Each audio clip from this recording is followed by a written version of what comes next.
Now, in terms of prevention, one of the things that they had learned from the Far East in the early 18th century was the art of inoculating people with live smallpox from another sufferer to prevent bad smallpox.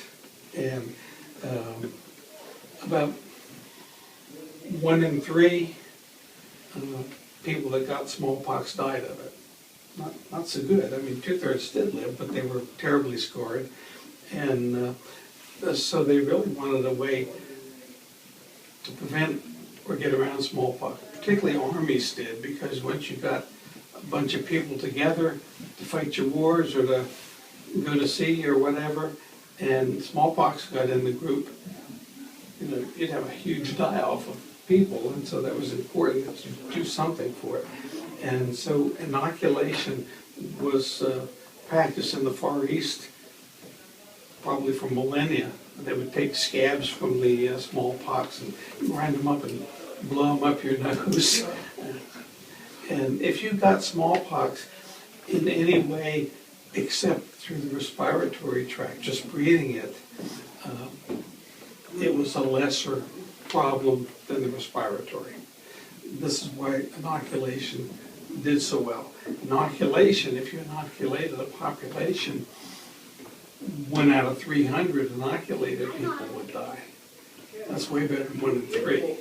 Okay, so it really changed the numbers around. So even though when you inoculated, you stood a chance of dying, small, you really had smallpox and you could give it to other people through the respiratory, and they'd have it bad. So they had special smallpox hospitals. They had to segregate the people so they weren't giving to other people.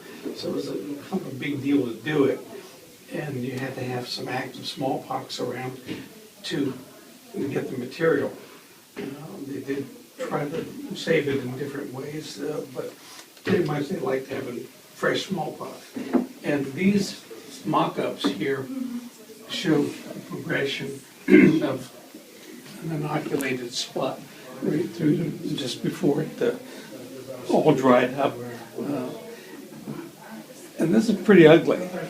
Those of you who are old enough to remember having had a vaccination as a child, you get your little scar on your left upper arm, which was actually chosen as a site, you know, within 10 years of doing the first true vaccinations.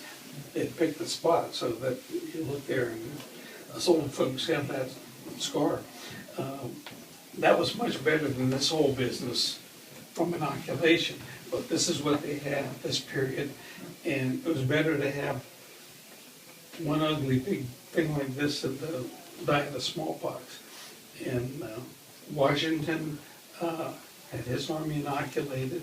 Benedict Arnold has his Northern Army inoculated. It just sort of bulletproofed the guys from having this terrible disease that wiped them out.